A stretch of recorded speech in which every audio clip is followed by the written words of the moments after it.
Welcome to Best of Biology. Today we are going to start NEET Crash Course Series और इस crash course series को start करने का मेरा main target है कि आपके हर चैप्टर को विद इन 1 आवर फिनिश करें हम। तो we will try to cover 1 chapter in 1 hour plus previous 20 years के क्वेश्चंस मैं आपके साथ डिस्कस करूंगी सो दैट आपके नीट की प्रिपरेशन में कोई कमी नहीं रहे। Okay, let us get started with the first chapter of class 11, that is diversity in living world. I will suggest you to make notes जरूर बनाइए और इन लेक्चर्स में ही मैं आपके साथ ट्रिक्स भी डिस्कस करने वाली हूँ टू लर्न एवरीथिंग। और ट्रिक्स बहुत ही इजी होंगी, रिलेटेबल होंगी, कोई भी अल्फाबेट वाइज मैं आपको लर्न नहीं कराऊंगी, बहुत रिलेटेबल ट्रिक्स दूंगी सो दैट आपको वो बहुत इजीली लर्न हो, आपको ट्रिक्स को लर्न नहीं करना पड़े। बहुत बार हमें ऐसी ट्रिक्स मिलती हैं जिनमें ट्रिक्स को भी लर्न करना पड़ता है। So I will try making tricks जो कि आपको रिलेटेबल लगे, बहुत इजीली लर्न हो जाए सब कुछ। Okay, so let us get started. Diversity in living world. Diversity मतलब डाइवर्स होना, वाइड, फैला हुआ, एंड लिविंग वर्ल्ड। तो हमें ये पता है कि जो हमारा लिविंग वर्ल्ड है, जितने भी ऑर्गेनिजम्स हैं, लिविंग ऑर्गेनिजम्स हैं इस वर्ल्ड में, वो बहुत डाइवर्स हैं, राइट, फैले हुए हैं, मतलब कि उनमें बहुत वैरायटी है।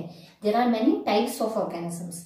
ठीक है, सो इस चैप्टर में सबसे पहले आपको ये समझाया गया है कि लिविंग की क्या डेफिनेशन होती है, कैसे हम किसी ऑर्गेनिज्म को देखकर या कैसे हम किसी भी थिंग को देखकर हम ये बोल पाए कि ये लिविंग है। ओके, सो हमारे आसपास हम जितनी भी चीजें देखते हैं, लाइक एनिमल्स हैं, प्लांट्स हैं, ह्यूमन बीइंग्स हैं, माइक्रो ऑर्गेनिजम्स हैं, तो हमें जनरली ये पता है कि ये सारे लिविंग हैं। बट किस बेसिस पे हम इनको लिविंग बोलते हैं, लेट अस सी। 4 कैरेक्टरिस्टिक्स हैं लिविंग होने की। First is growth, second reproduction, third metabolism and fourth consciousness. So किसी भी ऑर्गेनिज्म को हम तभी लिविंग बोलेंगे जब वो ग्रोथ करता हो, उसमें रिप्रोडक्शन होता हो, that shows the metabolism and that shows the consciousness. अब ये क्या है इसको समझते हैं। ग्रोथ मीन्स हमें पता है, ग्रोथ मीन्स ग्रो करना, right, and growth in science में अगर हम ग्रोथ की बात करें तो that is the increase in mass और साइज। इंक्रीज इन मास मतलब इंक्रीज इन वेट, साइज में बढ़ना, और इंक्रीज इन नंबर, तो नंबर में बढ़ना is also a growth and size में बढ़ना इज ऑल्सो अ ग्रोथ। ठीक है, तो जितने भी लिविंग ऑर्गेनिजम्स हैं वो ग्रो करते हैं बाय सेल डिवीजन, राइट। हमें पता है माइटोसिस, मियोसिस। तो माइटोसिस क्या होता है, सेल डिवीजन। सेल डिवीजन से हमारी सेल्स जो है वो ग्रो करती हैं, they increase in number, right. तो जितने भी मल्टी सेल्यूलर ऑर्गेनिजम्स हैं उनमें सेल डिवीजन होता है, प्लांट्स में सेल डिवीजन होता है, यूनिसेल्युलर ऑर्गेनिजम्स में सेल डिवीजन होता है। और यूनिसेल्युलर ऑर्गेनिजम्स में बेसिकली जब सेल डिवीजन होता है तो उनमें increase in number of individuals होता है। ठीक है, सो अगर हम लिविंग ऑर्गेनिजम्स में ग्रोथ की बात करें तो उनकी सेल्स में ग्रोथ हो रही है, right, that is living organisms grow from inside. NCERT book में एक लाइन है that living organisms grow from inside, मतलब कि लिविंग ऑर्गेनिजम्स में जो है वो इंटरनल ग्रोथ होती है। ओके, एक्सटर्नल ग्रोथ भी होती है but there is internal growth.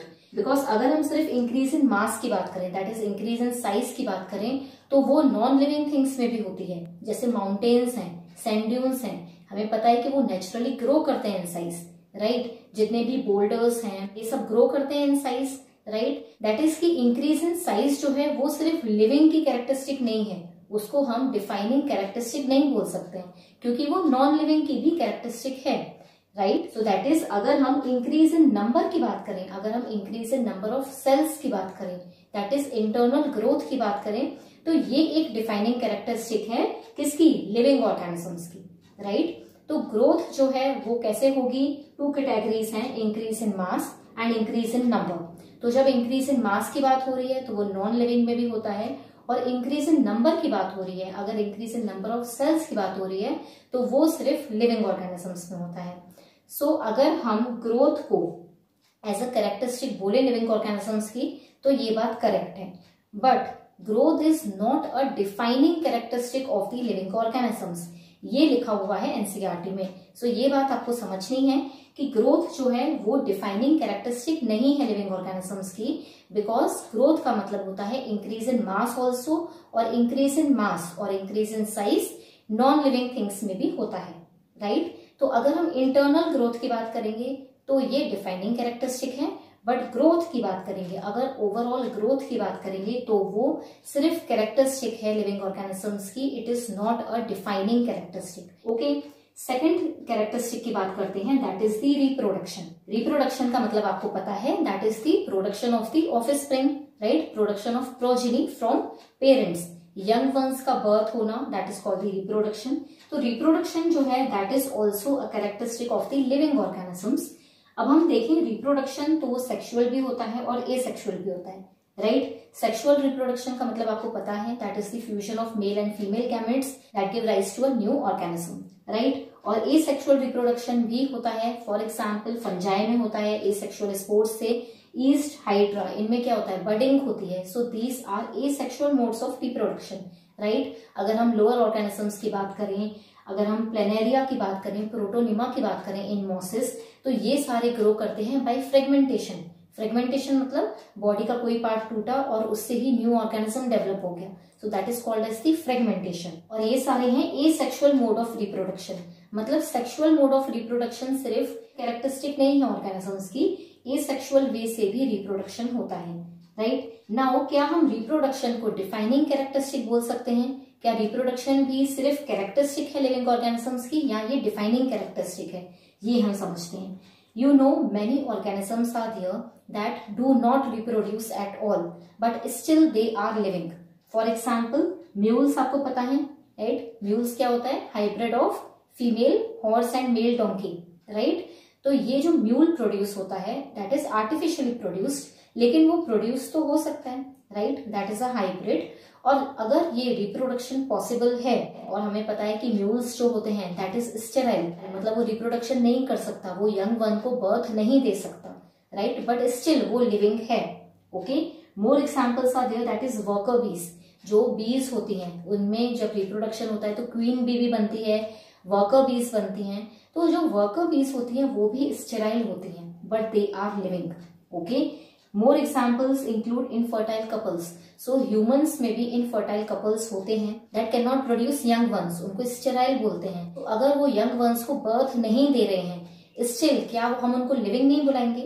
They are living, right? वो living organisms हैं, but वो reproduction नहीं कर सकते। That means कि हमारा reproduction भी is a characteristic of living organisms, but it is not a defining characteristic. Right, defining characteristic नहीं है रिप्रोडक्शन भी। सो हमारे पास एग्जांपल्स हैं म्यूल्स का, वर्कर बी, इनफर्टाइल कपल्स जो कि स्टेराइल हैं बट लिविंग है, ओके। सो हमने क्या पढ़ा अभी तक? Growth and reproduction are characteristic of living organisms, but ये डिफाइनिंग कैरेक्टरिस्टिक नहीं है। नाउ अगर हम यूनिसेलुलर ऑर्गेनिजम्स की बात करें, लाइक बैक्टीरिया, अगर हम सिंपल ऑर्गेनिजम्स की बात करें लाइक बैक्टीरिया, तो उनमें क्या होता है, जो इंक्रीज इन साइज होती है, इंक्रीज इन साइज हुई, सेल की साइज इंक्रीज हुई, और जैसे ही सेल की साइज इंक्रीज होती है तो वो ब्रेक हो जाता है और 2 डॉटर सेल्स बन जाती हैं। दैट मीन्स कि growth and reproduction are interrelated. जितने भी लोअर ऑर्गेनिजम्स हैं, यूनिसेलुलर ऑर्गेनिजम्स हैं, उनमें जो ग्रोथ एंड रिप्रोडक्शन है वो इंटर रिलेटेड होती है। Growth and reproduction are interrelated. जब ग्रोथ हो रही है तो ही रिप्रोडक्शन भी हो जा रहा है, मतलब increase in size is related to the increase in number of individuals, okay. So ये बात भी आपको ध्यान रखनी है। But in multicellular organisms growth and reproduction are separate phases of life, right. अब बात करते हैं थर्ड कैरेक्टरिस्टिक की, that is the metabolism. Metabolism का मतलब क्या होता है? Metabolic reactions. मेटाबॉलिक रिएक्शंस कौन से होते हैं? Anabolic reactions plus catabolic reactions, आपने पढ़ा होगा ऐसा, राइट।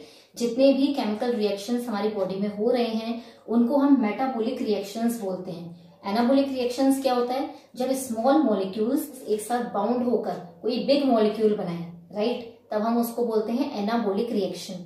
कैटाबॉलिक रिएक्शन होता है जब bigger molecules break down into smaller molecules, तो वो होता है कैटाबॉलिक रिएक्शन। तो हमारी बॉडी में हमें पता है कि बहुत सारे केमिकल रिएक्शंस हो रहे हैं, एनाबॉलिक रिएक्शंस भी हो रहे हैं और कैटाबॉलिक रिएक्शंस भी हो रहे हैं, and these reactions together, sum total of all these chemical reactions are called the metabolism. इसको हम बोलते हैं मेटाबॉलिज्म। मेटाबॉलिक एक्टिविटीज हो रही है हमारी बॉडी में। सो हमें पता है कि सारे living organisms including us are made of many chemicals, right. हमारी बॉडी किसकी बनी है? केमिकल्स की ही बनी है। और हमारी बॉडी में यही केमिकल रिएक्शंस, जब सेल के अंदर ये बहुत सारे केमिकल रिएक्शंस हो रहे हैं तभी हमारा सर्वाइवल पॉसिबल है, राइट। जैसे कि अगर हम खाना खाते हैं, so there are smaller molecules that form biomolecules, right. Proteins हैं, कार्बोहाइड्रेट्स हैं, ये कैसे बन रहे हैं? हमारे खाने से बन रहे हैं। There are smaller molecules that are giving rise to bigger molecules, right. फिर ये बायोमॉलिक्यूल्स क्या करते हैं? फिर से ब्रेक डाउन होते हैं और हमारी बॉडी में एनर्जी देते हैं, राइट। सो दैट मीन्स कि जो मेटाबॉलिज्म है that is the characteristic of living organisms, and metabolism does not occur in non living things. जितने भी नॉन लिविंग ऑर्गेनिजम्स हैं उनमें मेटाबॉलिज्म नहीं होता है। This shows that the metabolism is the defining characteristic of the living organisms. ठीक है, metabolism क्या है? Defining characteristic of living organisms है, राइट। इसको हम सिर्फ कैरेक्टरिस्टिक नहीं बोलेंगे बल्कि डिफाइनिंग कैरेक्टरिस्टिक बोलेंगे, right. Now one more important thing कि जो मेटाबॉलिक रिएक्शंस हैं क्या ये इन विट्रो पॉसिबल है? इन विट्रो मतलब outside the body of organism. तो हमें पता है कि लैब में भी रिएक्शंस होते हैं, तो लैब में भी बहुत सारे केमिकल एंड बायोकेमिकल रिएक्शंस होते हैं। तो क्या हम इन रिएक्शंस को लिविंग ऑर्गेनिज्म बोल सकते हैं? नहीं, हम रिएक्शंस को लिविंग रिएक्शंस बोल सकते हैं, right, because they are biological reactions. तो उनको लिविंग रिएक्शन बोल सकते हैं, बट हम उनको लिविंग ऑर्गेनिज्म नहीं बोल सकते, राइट। तो अगर मैं सिर्फ मेटाबॉलिज्म बोलूं तो क्या मैं मेटाबॉलिज्म को डिफाइनिंग कैरेक्टरिस्टिक बोल सकती हूँ? मेटाबॉलिज्म को जब मैं सेल में कंसिडर करूंगी, सेल्यूलर ऑर्गेनाइजेशन, मेटाबॉलिज्म को एक दूसरा वर्ड दिया हुआ है to define the characteristic of living, that is the cellular organisation. मतलब कि हमारे सेल्स में जब थाउजेंड्स ऑफ रिएक्शंस हो रहे हैं तब हम उनको बोलेंगे that is the defining characteristic of living organisms, because in vitro भी मेटाबॉलिक रिएक्शन हो रहे हैं। ओके, सो मेटाबॉलिज्म या फिर cellular organisation, better word is cellular organisation is the defining characteristic of living organisms. Okay, I hope this is clear. अब आते हैं last characteristic पे, that is the consciousness. So living organisms की characteristic है consciousness. Consciousness मतलब कि हमारे external environment में हम अवेयर हों, राइट, हमें पता चले that we are able to sense the environment and we are able to react. ठीक है, तो कॉन्शियसनेस क्या होता है? To sense the environment and react. तो लिविंग ऑर्गेनिजम्स की ये कैरेक्टरिस्टिक होती है। May it be plants, may it be unicellular organisms या higher organisms like human beings, animals हों, ये सारे ही ऑर्गेनिजम्स जितने भी लिविंग ऑर्गेनिजम्स हैं they are able to sense the environment and react. तो अगर हम सेंस द एनवायरनमेंट की बात करें तो ये बहुत इजीली हमें अपने बारे में समझ आता है, राइट। अगर हमने कुछ गर्म टच कर लिया तो we remove our hand suddenly, right. अगर हमें कुछ प्रिक हो गया तो हमें पेन होता है, तो we are able to react very quickly, right. तो हम सेंस करते हैं और रिएक्ट करते हैं। This also occurs in plants. Plants कैसे रिएक्ट करते हैं? Plants respond to external factors like light, temperature, chemicals, water. आपने पढ़ा होगा फोटो पीरियोडिज्म। तो सीजनल प्लांट्स भी होते हैं, वी नो दैट, राइट। मतलब कि लाइट हो गया, लाइट एक एक्सटर्नल फैक्टर है, तो प्लांट्स रिएक्ट करते हैं। They have the requirement of certain amount of light, right. अगर हम प्लांट को पानी नहीं देंगे तो वो रिएक्ट करेगा, राइट। दैट मीन्स प्लांट्स में भी कॉन्शियसनेस होती है, राइट। तो all living organisms can sense the environment, environment को फील कर सकते हैं और फिर रिएक्ट कर सकते हैं, right. That means consciousness is also a characteristic of the living organisms. Okay, and consciousness जो है वो नॉन लिविंग थिंग्स में नहीं होती बिल्कुल भी, राइट। एक एग्जाम्पल लेते हैं, लाइक ये पेन है, मैं इस पेन से लिखती जा रही हूँ, राइट। क्या ये पेन थक जाएगी? क्या ये बोलेगी कि मैं थक गई हूं, अब रख दो मुझे? नहीं, right. That means non living things जो है उनमें कॉन्शियसनेस नहीं होती, राइट। मतलब कि जो कॉन्शियसनेस है that is the defining characteristic of the living organisms. सिर्फ लिविंग ऑर्गेनिजम्स की ही कैरेक्टरिस्टिक है, तो हम इसको बोल सकते हैं कि ये डिफाइनिंग कैरेक्टरिस्टिक है लिविंग ऑर्गेनिजम्स की। ओके, सो अब हमें क्या समझ में आया कि growth, reproduction, metabolism and consciousness, these are the characteristics of the living organisms। and growth की बात करें तो internal growth, metabolism में हम क्या बोलेंगे? cellular organization and consciousness, these are the defining characteristics of the living organisms। okay, now in characteristics को learn कैसे करना है? ट्रिक पे आते हैं, ठीक है। तो ये ट्रिक जो है वो नीट एस्पिरेंट से रिलेटेड है, हमारे नीट एग्जाम से रिलेटेड है, और ये जो ट्रिक है वो माइंड नहीं करनी है, this is just a trick to make you remember. तो क्या है ट्रिक? लिविंग, लिविंग की कैरेक्टरिस्टिक्स, ठीक है। तो हम लिविंग तभी हैं जब हमें मेडिकल कॉलेज मिल जाए, गवर्नमेंट मेडिकल कॉलेज मिल जाए, GMC. Trick is the, living तभी हैं जब हम जीएमसी पहुंच जाएं, ठीक है। तो GMC is the growth, metabolism and consciousness. Okay, अब इसमें जब आप जीएमसी लर्न करोगे तो आपको जीआरएमसी भी याद आ जाएगा, फाइन। लिविंग की कैरेक्टरिस्टिक्स क्या है? GRMC। GRMC क्या? Growth, reproduction, metabolism and consciousness. Fine, इस ट्रिक से आपको याद रहेगा। नाउ जो एनसीईआरटी में डेफिनेशन है लिविंग ऑर्गेनिजम्स की कैरेक्टरिस्टिक्स की, that what are the characteristics of the living organism, वो कुछ इससे डिफरेंट है, वो कुछ अप्रोप्रिएट सी डेफिनेशन है। अब हम उसको लर्न करते हैं। तो एनसीईआरटी में आपकी एक डेफिनेशन है लिविंग ऑर्गेनिजम्स की, that living organisms are self replicating, evolving, self regulating, interactive systems capable of responding to external stimuli. ठीक है, अब ये कैसे लर्न होगी? बहुत इजी है। ठीक है, देखते हैं कैसे। सेल्फ रेप्लिकेटिंग, सेल्फ रेप्लिकेटिंग मतलब रिप्रोड्यूस करना, अपनी कॉपीज बनाना, राइट। तो जब बेबी होता है तो that baby is the copy of parents, right. मतलब कि रिप्रोडक्शन को क्या बोल रहे हैं? Self replicating. तो लिविंग ऑर्गेनिजम्स क्या हैं? They are self replicating, evolving, evolve कर रहे हैं, ग्रो कर रहे हैं, ओके। सेल्फ रेगुलेटिंग, तो जब हम मेटाबॉलिक रिएक्शंस हो रहे हैं हमारे बॉडी में, तो हमारे ऑर्गन्स जो हैं वो रेगुलेट करते हैं प्रोसेस को, right. Living organisms can regulate there reactions, they can regulate their body system, right. That means हम मेटाबॉलिज्म को क्या बोल रहे हैं? Self regulating. इंटरैक्टिव, इंटरैक्टिव मतलब कि एनवायरनमेंट से हम इंटरैक्ट करते हैं, राइट। Capable of responding to external stimuli, and that is कि हम केपेबल हैं, we have the ability to respond, हम रिएक्ट कर सकते हैं विद द एक्सटर्नल स्टिमुलाई। तो जो कोई भी अगर एक्सटर्नल फैक्टर है तो उसको हम सेंस कर सकते हैं and we are able to react. तो उसको क्या बोलेंगे? Interactive system capable of responding to external stimuli. Okay, so ये प्रॉपर डेफिनेशन है। This can come in exam directly, NEET exam में भी आ सकती है। They can ask you in the options कि क्या करेक्ट डेफिनेशन है। तो जब आपको ये GRMC याद रहेगा, GRMC को दूसरे अप्रोप्रिएट टर्म्स दोगे आप। ग्रोथ को इवॉल्विंग, रिप्रोडक्शन को सेल्फ रेप्लिकेटिंग, मेटाबॉलिज्म को सेल्फ रेगुलेटिंग एंड कॉन्शियसनेस को आप बोलोगे interactive system capable of responding to external stimuli. ठीक है, तो बहुत इजीली आपको ये डेफिनेशन लर्न हो गई, राइट। आगे बात करते हैं बायोडाइवर्सिटी। बायो मतलब लिविंग और डाइवर्सिटी मतलब फैला हुआ, मतलब कि लिविंग ऑर्गेनिजम्स जो हैं वो बहुत वाइड हैं, right. All over the world बहुत सारे ऑर्गेनिजम्स हैं, राइट। तो हम बोल सकते हैं कि number and types of organisms present on earth refer to biodiversity. Biodiversity का क्या मतलब है? The number and types of organisms present on earth, right. अब जो है टोटल स्पीशीज जो हैं, जो आइडेंटिफाइड हैं, अभी तक नेम्ड हैं, जितनी भी नोन स्पीशीज हैं जो कि आइडेंटिफाई हो चुकी हैं और उनको नेमिंग दिया जा चुका है, that is around 1.7 to 1.8 millions. अब ये जो है ये रेंज दी गई है एनसीईआरटी बुक में।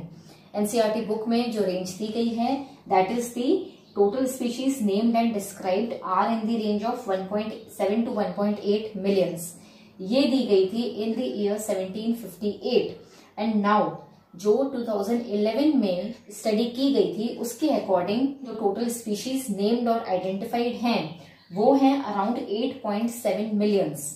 ठीक है, तो वी नो जैसे जैसे साइंटिस्ट न्यू एरियाज को एक्सप्लोर कर रहे हैं, they are identifying new species, right. तो टोटल स्पीशीज जो है वो बढ़ती भी जा रही हैं एंड ऑफ कोर्स एक्सटिंक्शन की वजह से कम भी हो रही हैं।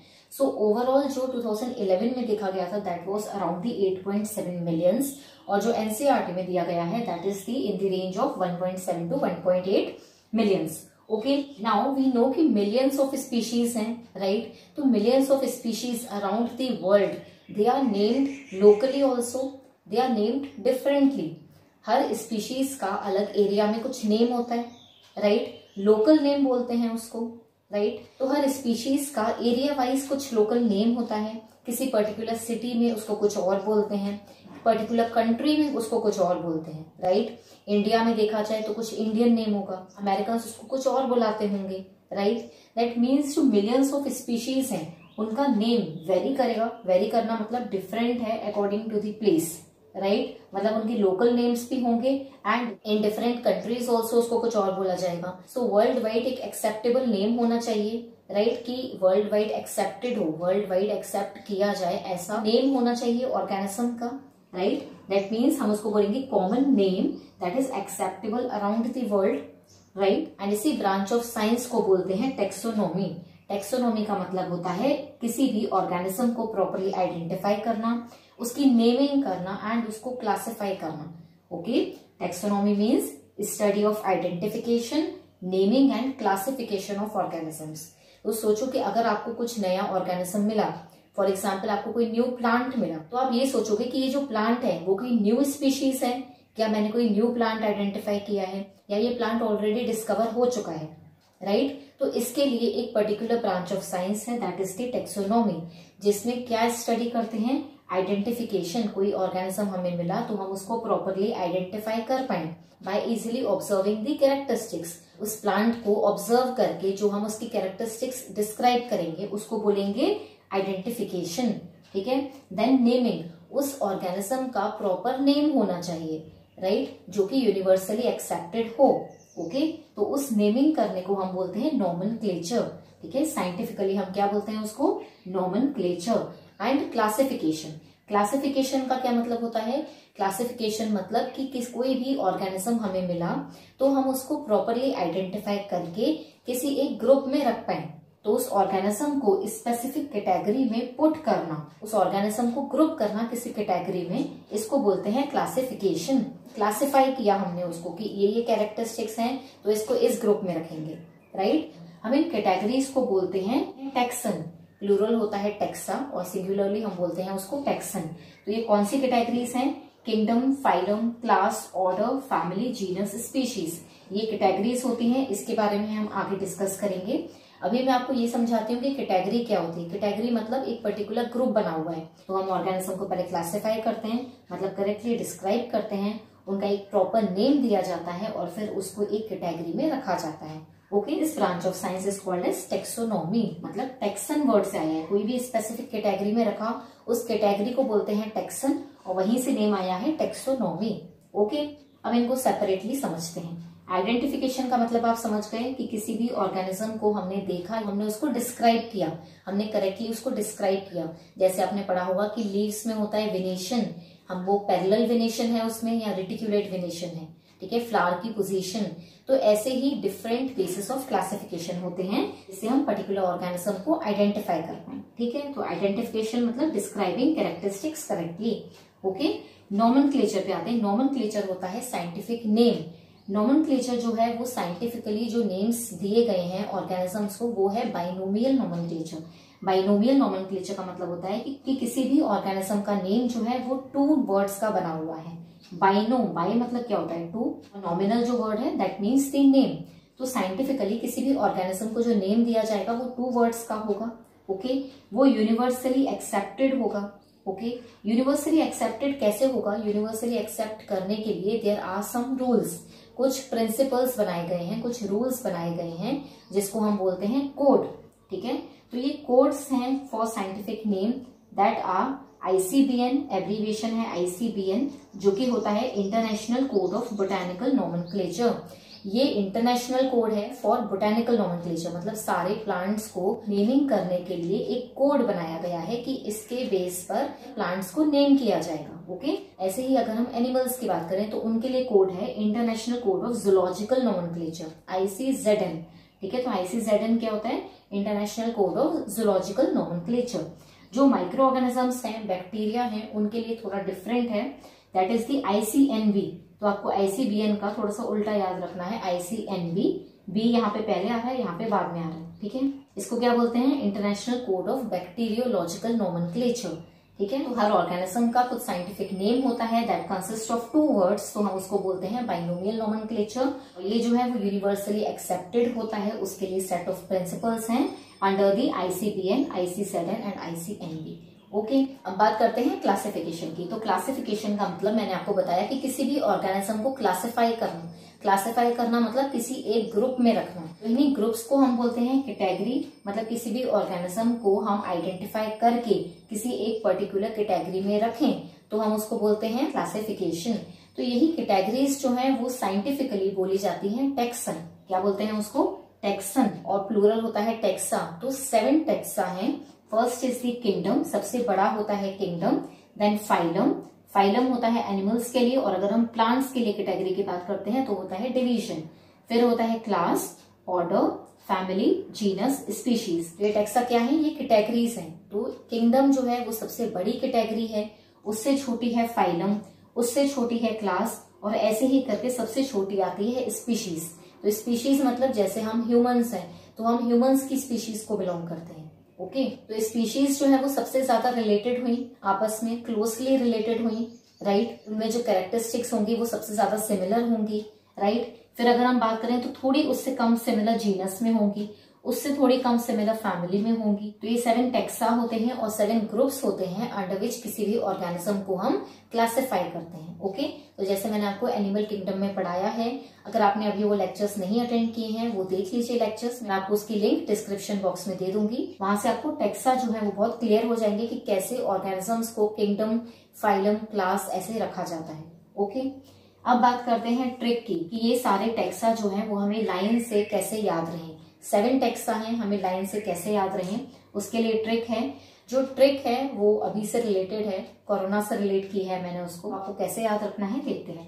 किंगडम, किंगडम को मैंने लिखा है कोरोना, ठीक है। कोरोना सी से होता है आई नो, बट यहाँ पे हम के से लिखेंगे उसको, कोरोना। तो कोरोना क्या है? पेंडेमिक है, डिजीज है, राइट। तो कोरोना पेंडेमिक और डिजीज जिसका मेन सिम्टम है कफ, राइट। अब कफ की जो स्पेलिंग है वो होती है COUGH, बट मैंने यहाँ लिखी है COF, सो दैट आपको लाइन से याद रहे। COF मतलब क्लास, ऑर्डर, फैमिली, तो आपको लाइन से याद रहेगा थ्रू द कफ, ठीक है। COF कफ। और उसके बाद कोरोना डिसीज हुई अगर तो हमें क्या बचाएगा? Green syrup. ग्रीन सिरप का क्या मतलब है? यहाँ पे ग्रीन सिरप, ग्रीन मैंने वर्ड दिया है to relate it to natural. तो जो भी चीजें नेचुरल है उनको ग्रीन बोलते हैं, हम बोलते हैं गो ग्रीन, ठीक है। तो हमें क्या बेसिकली चीज ठीक करेगी? That is the natural things, like काढ़ा पीते हैं, ठीक है। तो जैसे ही आपको वर्ड कफ याद रहेगा तो आपको सिरप भी याद रहेगा। कफ के लिए हम बेसिकली सिरप लेते हैं और हमें इस डिसीज के लिए ग्रीन सिरप लेना है, दैट इज काढ़ा लेना है। ओके, तो हमारी क्या ट्रिक है? कोरोना पेंडेमिक और डिजीज में कफ होता है, राइट। COF कफ होता है और उसके लिए हमें क्या लेना है? Green syrup. तो अब देखते हैं कि हमें ट्रिक कैसे लर्न कराती है। K is kingdom, P is phylum, D is division, COF से लाइन से याद रहेगा class, order, family, G green is for genus, syrup species, ठीक है। तो इनके फर्स्ट अल्फाबेट से आपको ये याद रहेगा और जो ये ट्रिक है वो बहुत रिलेटेबल है, तो आपको इस ट्रिक से बहुत इजीली याद रहेगा। ओके, तो आगे बात करते हैं बाइनोमियल नोमेनक्लेचर की।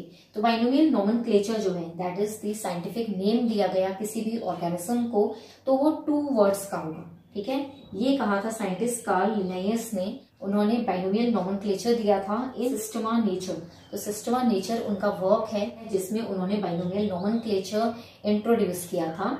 एंड ही सेड कि कोई भी ऑर्गेनिज्म है, कोई भी लिविंग ऑर्गेनिज्म है तो उसका जो नेम है वो 2 वर्ड्स का होगा, ठीक है। बाय मतलब 2, तो वो 2 वर्ड्स का होगा। First word would be the generic name, ठीक है। उसको उन्होंने बोला कि वो जेनेरिक नेम होगा।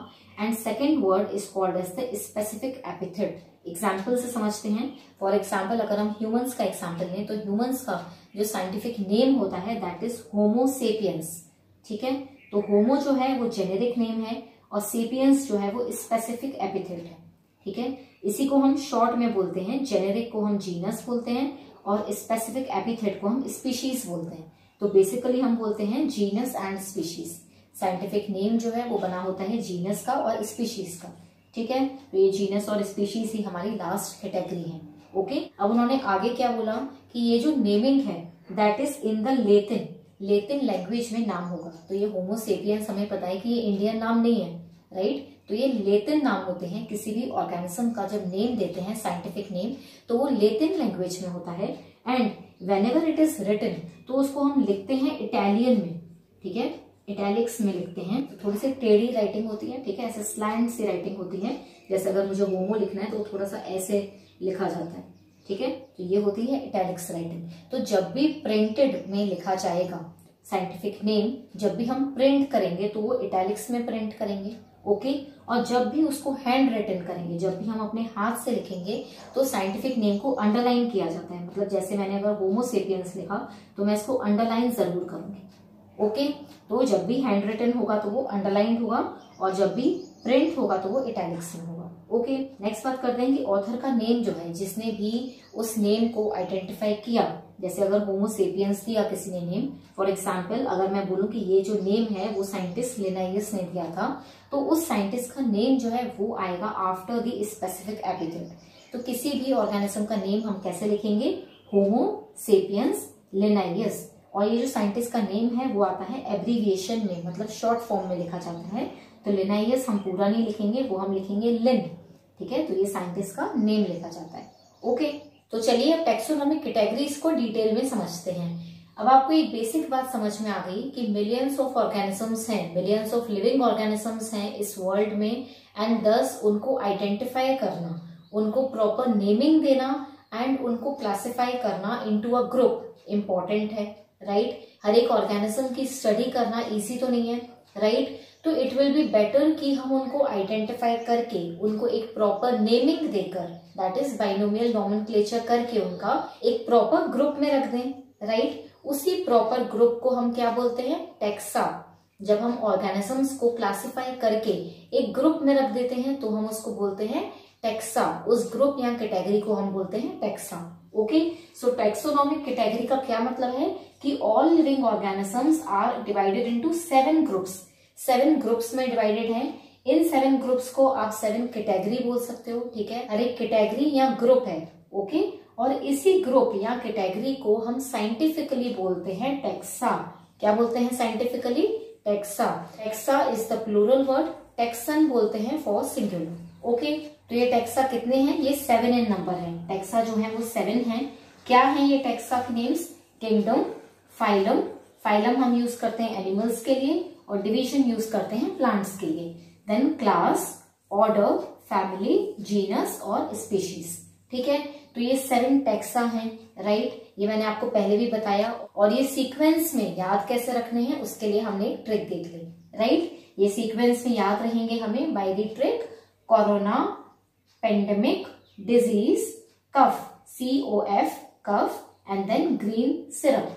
तो आपको इन वर्ड्स के इनिशियल्स लेने हैं, ठीक है, और आपको ये याद रहेंगे इन सीक्वेंस, ठीक है। अब इनको डिटेल में थोड़ा समझते हैं कि क्या है ये टैक्सोनॉमिक कैटेगरीज, क्या मतलब है इनका, किस बेस पे ये 7 ग्रुप्स बनाए गए हैं। ओके, लेट अस सी। टैक्सोनॉमी का क्या मतलब है, taxonomy is the branch of classification of organism, ठीक है। Taxonomy is classifying the organism into taxa. तो जो हमने क्लासिफाई करके, जो साइंटिस्ट ने क्लासिफाई करके इनको 7 ग्रुप्स में रखा है, इनको 7 टैक्सा में रखा है, उसको बोलते हैं टैक्सोनॉमी। ओके, और ये जो टैक्सा में रखे गए हैं ये किस बेसिस पे रखे गए हैं, on the basis of similar characteristics. सारे लिविंग ऑर्गेनिजम्स में कुछ सिमिलैरिटीज हैं, राइट। हमारे जो फीचर्स हैं, बॉडी फीचर्स देखा जाए, हमारे internal and external body structure, cell का स्ट्रक्चर, तो ये सारे फीचर्स देखे जाते हैं and on the basis of that उनको डिफरेंट टैक्सा में रखा गया है। ओके, इस ब्रांच ऑफ क्लासिफाइंग ऑर्गेनिज्म को हम बोलते हैं टैक्सोनॉमी। ओके, अब बात करते हैं टैक्सन की। तो हम इन सारे टैक्सा की अब डिटेल में बात करते हैं। Firstly taxon, taxon singular word है, राइट। तो पहला टैक्सन कौन सा है हमारा, किंगडम, राइट। पहला कौन सा है, किंगडम।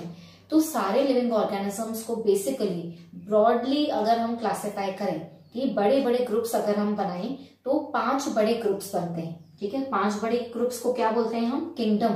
तो हमारे पास जो किंगडम है वो 5 किंगडम्स हैं। हमारे 5 किंगडम्स में सारे लिविंग ऑर्गेनिजम्स डिवाइडेड हैं। ओके, क्या मतलब है, सारे लिविंग ऑर्गेनिजम्स को हम 5 बड़े ग्रुप्स में डिवाइड कर सकते हैं और उन ग्रुप को हम बोलते हैं किंगडम, ठीक है। तो किंगडम जो है हमारा वो बिगेस्ट ग्रुप हुआ, ठीक है। इन ग्रुप्स में जो सबसे बड़ा टैक्सा है दैट इज दी किंगडम, ठीक है। किंगडम हमारा सबसे बिगेस्ट ग्रुप है, सबसे बिगेस्ट कैटेगरी है, okay, in terms of size. Okay, and species जो है वो सबसे स्मॉलेस्ट ग्रुप हुआ, राइट, सबसे छोटा ग्रुप हुआ इन टर्म्स ऑफ साइज। तो इन टर्म्स ऑफ साइज जो है वो बिगेस्ट ग्रुप हमारा किंगडम है और स्मॉलेस्ट ग्रुप हमारा स्पीशीज है। फाइन, अब हम देखते हैं जो ये 7 टैक्सा हैं इनको डिटेल में समझते हैं। फर्स्ट टैक्सन को देखते हैं, दैट इज द किंगडम। हमारे सारे लिविंग ऑर्गेनिजम्स ब्रॉडली 5 किंगडम्स में डिवाइडेड हैं, that is Monera, protista, fungi, plantae, animalia. यहाँ मैंने आपको डिटेल में नहीं बताए हैं ये नेम्स, इस चैप्टर में आपको नीडेड नहीं है। मैंने आपको एनिमल किंगडम के लेक्चर्स में इसके बारे में डिटेल में समझाया है। आपको पहले एक इंट्रोडक्शन दिया है अबाउट ऑल दी 5 किंगडम्स, तो वो वीडियो आप जरूर देखिए, एनिमल किंगडम पार्ट 1। इसकी लिंक मैं आपको डिस्क्रिप्शन बॉक्स में दे दूंगी, वहां से आपको किंगडम्स के बारे में नॉलेज हो जाएगा। ओके, तो 5 किंगडम्स हैं बेसिकली, जिसमें सारे लिविंग ऑर्गेनिजम्स आ सकते हैं। That is the Monera, protista, fungi, Plantae, animalia. Okay, तो अब अगर हमें किंगडम को समझना है तो मैं आपको एक एग्जांपल देती हूँ। लाइक मैं आपको कोई रोज प्लांट दे दिया, मैंने आपको, ठीक है, मैंने आपको रोज दे दिया, मैंने आपको सनफ्लावर दे दिया, या मैंने आपको मैंगो का ट्री दिखा दिया, तो आप उसको एक ब्रॉड कैटेगरी में, एक ब्रॉड ग्रुप में रख सकते हैं, दैट इज प्लांट्स। आप इजिली बता सकते हो मुझे कि वो प्लांट्स हैं, राइट। अगर हम अपने आसपास एनिमल्स को देखते हैं, ठीक है, आपने डॉग देखी, आपने कैट देखा, आपने मंकी देखा, आपने लायन देखा, आप इन सबको देखकर बोल सकते हो कि ये सारे एनिमल्स हैं, राइट। मतलब कि हम एक बिग ग्रुप बना सकते हैं इनका, राइट। हम इनको सेपरेट कर सकते हैं कि ये प्लांट्स हैं, ये एनिमल्स हैं, ये ह्यूमंस हैं, राइट। तो ऐसे ही इजिली रिकॉग्नाइजेबल या इजिली ऑब्जर्वेबल कैरेक्टरिस्टिक्स के बेसिस पर हम सारे ऑर्गेनिजम्स को डिवाइड करते हैं। ओके, अब ये जो इजिली ऑब्जर्वेबल कैरेक्टरिस्टिक्स हैं, ये इनके बॉडी स्ट्रक्चर से रहती हैं, इनकी लोकेशन से रहती हैं कि कहाँ पे ये ऑर्गेनिजम्स मिलते हैं हमें, एंड इनकी सेल स्ट्रक्चर से भी रहती है, इनके डेवलपमेंट प्रोसेस से भी रहती है, ठीक है। तो सारी कैरेक्टरिस्टिक्स को देखा जाता है while we are classifying the organisms. Okay, ऐसे ही हमारे किंगडम्स के नेम्स होते हैं। सारे प्लांट्स के लिए नेम होता है किंगडम प्लांटे, सारे एनिमल्स के लिए नेम होता है kingdom animalia. Okay, so these are the examples of kingdom, ठीक है। किंगडम्स के नेम्स हैं monera, protista, fungi, plantae, animalia. तो सारे प्लांट्स जो है वो किंगडम प्लांटे में आते हैं, सारे एनिमल्स जो है वो किंगडम एनिमेलिया में आते हैं। फाइन, नेक्स्ट सेक्शन की बात करते हैं, दैट इज फाइलम, ठीक है। किंगडम के बाद क्या है, फाइलम और डिवीजन। तो मैं यहाँ पे एग्जाम्पल फाइलम का ले रही हूँ। सिमिलर डिवीजन होता है जब हम प्लांट्स की बात करते हैं, तो यहाँ पे अभी हम एनिमल्स की बात कर लेते हैं। फाइलम जो है वो किंगडम से छोटा ग्रुप हुआ, राइट। किंगडम सबसे बिगेस्ट ग्रुप है, उससे छोटा फाइलम, उससे छोटी क्लास, उससे छोटा ऑर्डर, लाइकवाइज स्पीशीज जो है वो सबसे छोटा हुआ, राइट। अगर हम साइज की बात करें, राइट। अगर हम कैरेक्टरिस्टिक्स की बात करें तो फाइलम में जो ऑर्गेनिजम्स होंगे उनमें जो कैरेक्टरिस्टिक्स होंगी वो ज्यादा सिमिलर होंगी एज कंपेयर टू किंगडम, ठीक है। किंगडम हमारा बड़ा ग्रुप है, उसमें से अगर मुझे और छोटा ग्रुप बनाना है तो मैं उसमें भी ऐसी कुछ कैरेक्टरिस्टिक्स देखूंगी उन ऑर्गेनिजम्स में जो कि सिमिलर हैं, राइट। अगर मैंने आपको एनिमल्स का एग्जांपल लिया था कि मैंने आपको लायन, टाइगर दे दिए एंड डॉग्स, कैट्स सब एक साथ दे दिया, और मैंने आपको बोला कि इनको सेपरेट करना है, इनका ग्रुप बनाना है अलग अलग, तो आप क्या करेंगे, आप डॉग्स और कैट्स को अलग कर देंगे, राइट। और आप लायन को, टाइगर को, इनको अलग कर देंगे, राइट। किस बेस पे अलग कर रहे हैं अभी हम, हमें पता है कि लायन, टाइगर ये सारे क्या हैं, ये हमारे वाइल्ड एनिमल्स हैं, राइट। जो हमारी डॉग्स हैं, कैट्स हैं, ये हमारे डोमेस्टिक एनिमल्स हैं, राइट। मतलब कि हम एक बेसिस पे डिवाइड कर रहे हैं इनटू सेपरेट ग्रुप, राइट। मतलब हम एनिमल्स से छोटा ग्रुप बना रहे हैं वाइल्ड एनिमल्स का और डोमेस्टिक एनिमल्स का, राइट। तो ऐसे ही किंगडम से छोटा ग्रुप होता है फाइलम, ठीक है। और फाइलम में जो कैरेक्टरिस्टिक्स होंगी इन ऑर्गेनिजम्स में वो ज्यादा सिमिलर होंगी, right, as compare to kingdom, right. तो group smaller than kingdom is the phylum. Okay, for example जो एनिमेलिया है, किंगडम एनिमल्स का जो ग्रुप है kingdom Animalia, that is divided into 11 phylums, ठीक है। 11 फाइला में डिवाइडेड है, ये मैंने आपको एनिमल किंगडम लेक्चर में समझाया है, ठीक है। 11 डिफरेंट फाइलम्स के नेम्स बताए हैं और वहां हमने डिटेल में डिस्कस किया है, राइट। तो यहाँ पे आपके लिए इतना ही समझना इंपॉर्टेंट है कि किंगडम से छोटा ग्रुप है फाइलम, राइट। किंगडम से छोटा ग्रुप है फाइलम। इन ऑर्गेनिजम्स में जो सिमिलैरिटीज हैं वो ज्यादा हैं as compare to kingdom, right. Next बात करते हैं taxon, that is the class. Class जो ग्रुप है that is smaller than phylum, right. Class smaller than phylum है, राइट। एंड उनमें जो सिमिलैरिटीज होंगी वो ज्यादा कॉमन होंगी, right, as compare to phylum, ठीक है। इतनी बात समझ में आई। So class is the group smaller than phylum and organisms here with more similar feature. तो मैं सिमिलर ऐसे लिखती हूँ एब्रीविएशन में, ठीक है। जब मैं नोट्स बनाती हूँ तो मैं बहुत सारे शॉर्ट फॉर्म्स यूज करती हूँ, एब्रीविएशंस यूज करती हूँ, तो ये सिमिलर है, आप कंफ्यूज मत होना, ठीक है। सो organisms with more similar features, right. Example ले लेते हैं क्लास का, क्लास मैमेलिया। तो मेमेलिया एक क्लास का नाम है और इस क्लास में ह्यूमंस भी आते हैं, animals like lion, tiger, bats, rabbits, monkey, gorilla, dogs, cats, ये सब आते हैं मैमल्स में।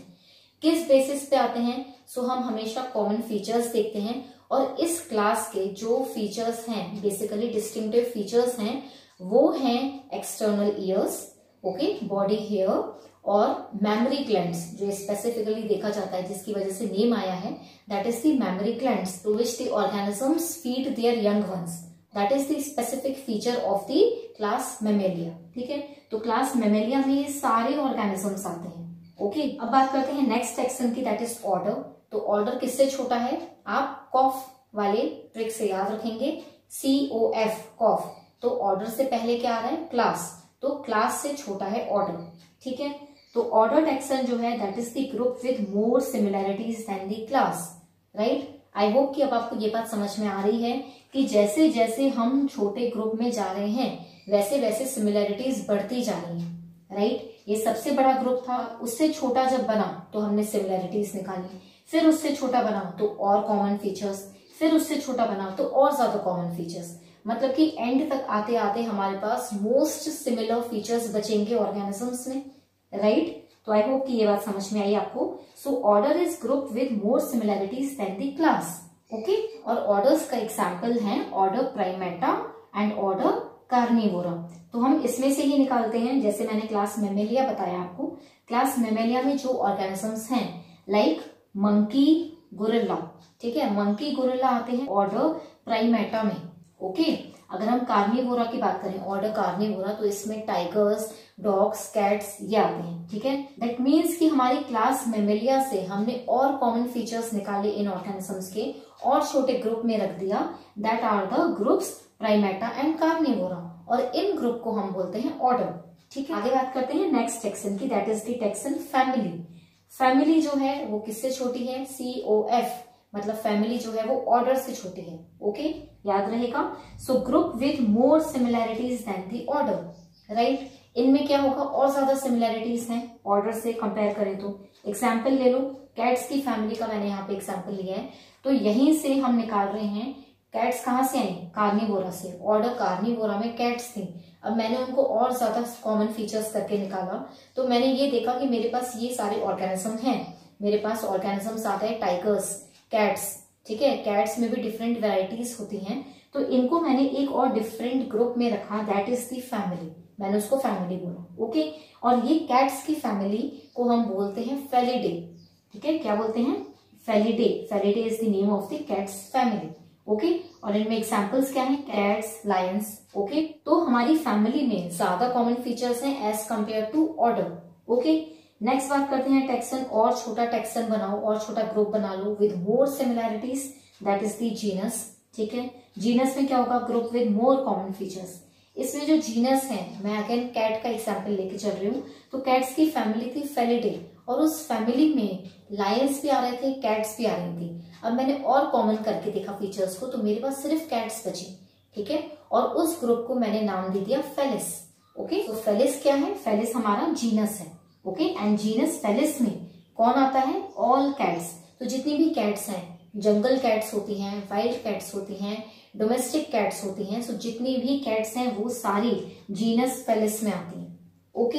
अब इस ग्रुप के ऑर्गेनिजम्स में जब मैंने और सिमिलर फीचर्स देखे, मैंने और ज्यादा सिमिलैरिटीज निकाली और तब एक ग्रुप बनाया, तो उस ग्रुप को बोलते हैं, स्मॉलेस्ट ग्रुप होता है दैट इज द स्पीशीज, ठीक है। तो स्पीशीज होता है हमारा सबसे छोटा group, that is the smallest taxon, और उसको क्या बोलते हैं? स्पीशीज। तो ये हमारा क्या है? स्मॉलेस्ट है, और इसमें जो ऑर्गेनिजम्स हैं वो सबसे ज्यादा कॉमन फीचर्स वाले हैं, राइट। उनमें जो सिमिलैरिटीज हैं वो मोस्ट कॉमन सिमिलैरिटीज हैं, ओके। तो यही जीनस फेलिस की बात करते हैं। जीनस फेलिस में जब मैंने डोमेस्टिक कैट्स की बात करी, तो उनमें जो स्पीशीज होती हैं उनको हम बोलते हैं कैटस। तो सारी डोमेस्टिक कैट्स जो हैं वो कौन सी स्पीशीज में आएंगी? स्पीशीज कैटस में, ओके। तो अब आपको एक हायरार्की समझ में आ गई, आपको एक अरेंजमेंट समझ में आया ऑर्गेनिजम्स का, that is the arrangement of taxa. Taxa का अरेंजमेंट क्या है? From kingdom to species.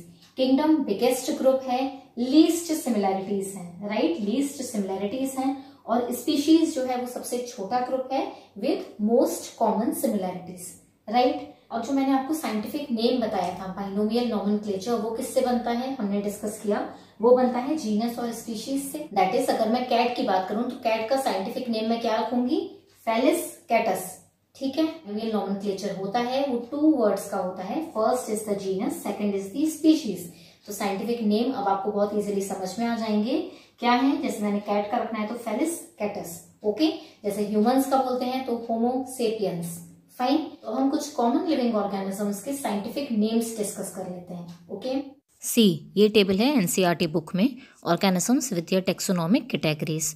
तो इन सबको हम लर्न करेंगे विथ ट्रिक्स। सबसे पहले मैन का बायोलॉजिकल नेम दिया है होमो सेपियंस, तो हमें हमारा दैट इज़ ह्यूमंस का इजीली याद रहता है, that is homo sapiens. Family देखते हैं, फैमिली है होमोनिडे, तो ये तो रिलेटेड है विद जीनस होमो, राइट। तो ये भी हमें इजीली याद रहेगा। एंड आप ये याद रख सकते हो कि एनिमल्स की जो फैमिली के नेम्स होते हैं वो एंड होते हैं DAE लेटर से, ठीक है। तो DAE डे लेटर से एंड होते हैं, और प्लांट्स की फैमिलीज़ के नेम एंड होते हैं ACAE लेटर से, ओके। तो जैसे एग्जांपल दिया है ह्यूमंस का, ह्यूमंस की फैमिली है होमोनिडे, तो DAE से एंड हो रहा है।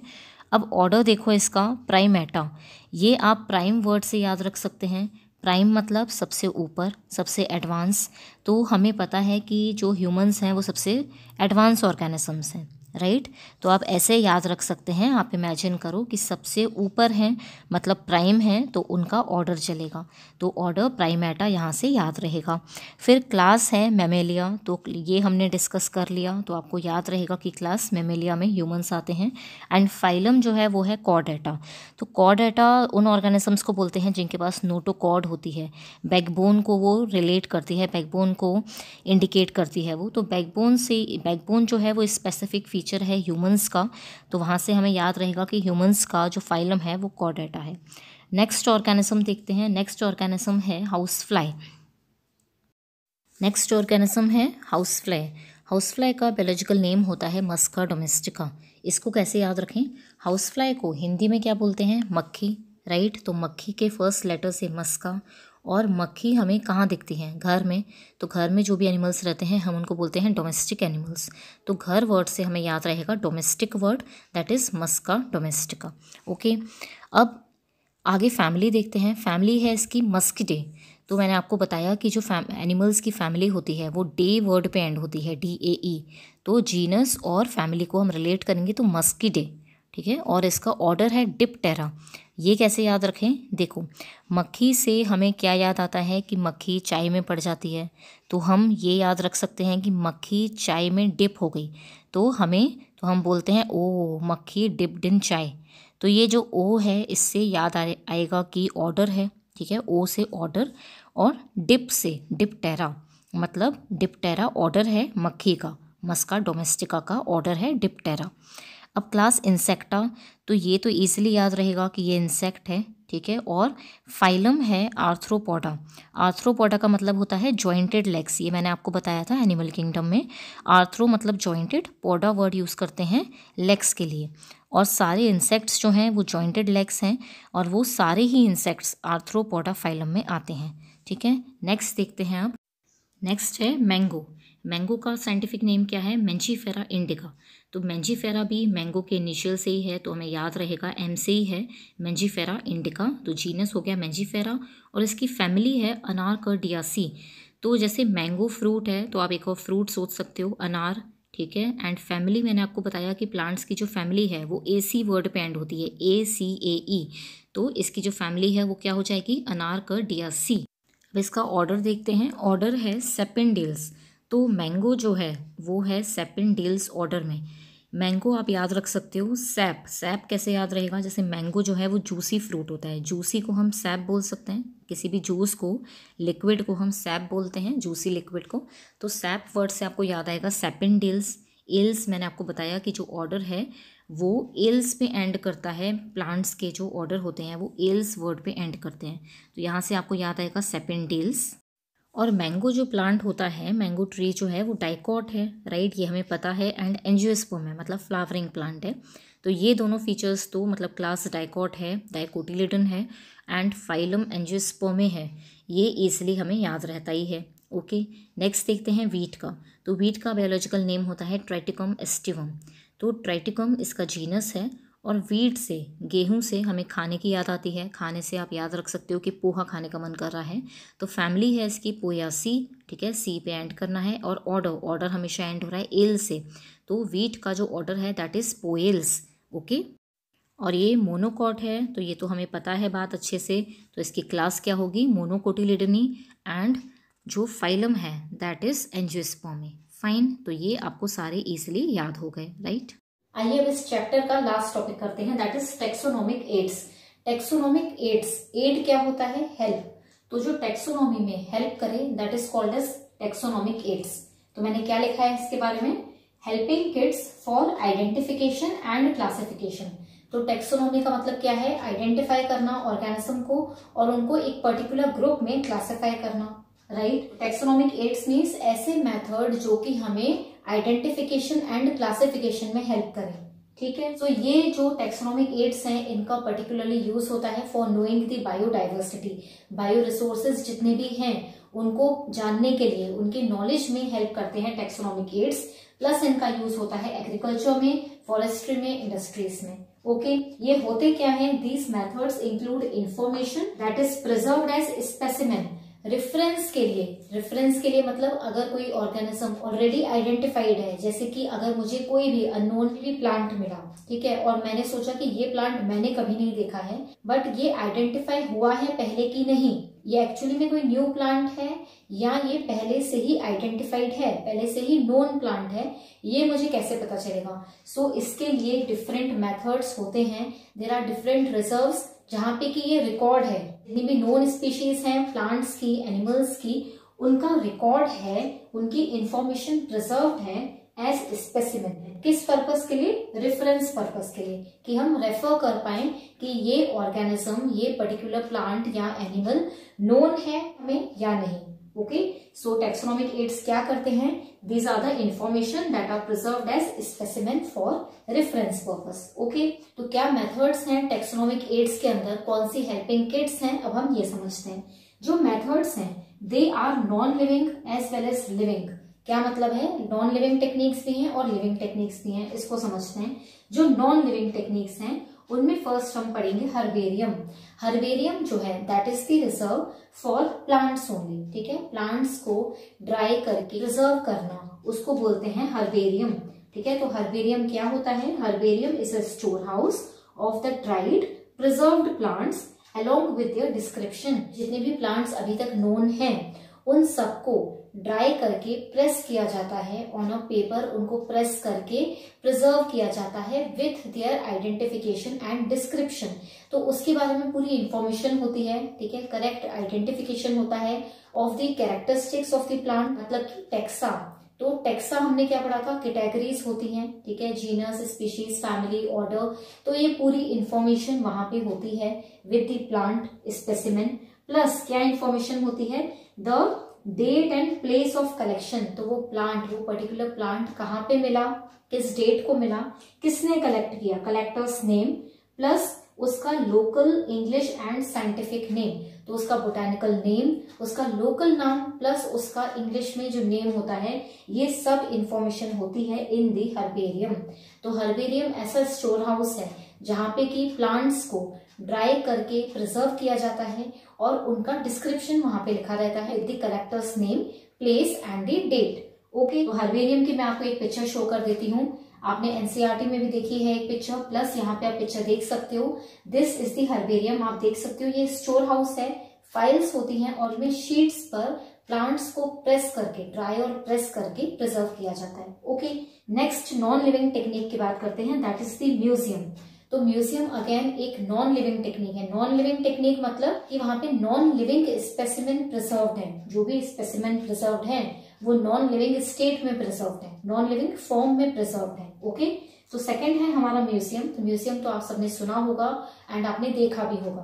तो म्यूजियम में क्या होता है, प्लांट्स और एनिमल्स दोनों के लिए यूज होता है, प्लस यहाँ पे प्लांट्स और एनिमल्स के प्रिजर्व्ड स्पेसिमेन होते हैं, राइट। अब आपने जैसे लैब में देखा होगा, आपने बायोलॉजी लैब्स में, आपने अपने स्कूल में, कॉलेजेस में देखा होगा कि स्पेसिमेन प्लांट्स और एनिमल्स के प्रिजर्व्ड होते हैं, राइट। एक सोल्यूशन में प्रिजर्व्ड होते हैं, राइट, प्रिजर्वेटिव सोल्यूशन होता है वो, दैट इज बेसिकली फॉर्मल्डिहाइड, ठीक है, HCHO मैंने यहाँ पे लिखा हुआ है। तो फॉर्मल्डिहाइड सोल्यूशन में वो प्रिजर्व्ड होते हैं, राइट। तो आपने बहुत सारे देखे होंगे अपनी लैब्स में। प्लस म्यूजियम में जो बिग एनिमल्स होते हैं, मानो कि बिग बर्ड्स हैं, एनिमल्स हैं, इनको कैसे प्रिजर्व करते हैं? इनको प्रिजर्व किया जाता है इनके इंटरनल ऑर्गन्स को रिमूव करके। सारे इंटरनल ऑर्गन्स इनके रिमूव किए जाते हैं एंड वहां पे कॉटन स्टफ की जाती है उनके अंदर, और उसके बाद उसको एज अ स्पेसिमेन प्रिजर्व करते हैं। ओके, एक और इंटरेस्टिंग चीज जो म्यूजियम में मिलती है that is the insect boxes. तो इंसेक्ट के बॉक्सेस, इसका क्या मतलब है?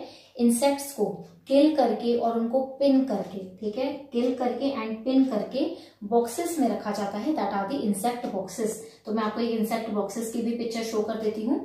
This is a picture of insect boxes, मतलब इंसेक्ट को किल करके उनको पिन किया गया है, तो एज ड्राइड स्पेसिमेन वो वहां पे प्रिजर्व हो जाते हैं। ओके, और उनकी पर्टिकुलरली इंफॉर्मेशन होती है। These all methods include their information. तो हमारे लिए टेक्सोनोमिक एड्स की इंपॉर्टेंस तो यही है कि हमें वो इंफॉर्मेशन दें, राइट। जितने भी नोन स्पीशीज हैं, जितनी भी बायोडाइवर्सिटी नोन है, उसकी इंफॉर्मेशन होनी चाहिए हमारे पास, राइट। तो इन सब की इंफॉर्मेशन होती है स्पेसिमेन के साथ ही। ओके, और स्केलेटन्स भी मिल जाते हैं, तो ह्यूमंस के स्केलेटन, एनिमल्स के स्केलेटन, ये भी इजिली म्यूजियम में देखने को मिलते हैं। ओके, अब बात करते हैं लिविंग टेक्निक्स की।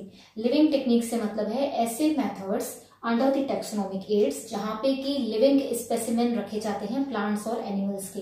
तो लिविंग स्पेसिमेन प्लांट्स के बहुत इजीली हमें समझ में आता है, that is the botanical gardens.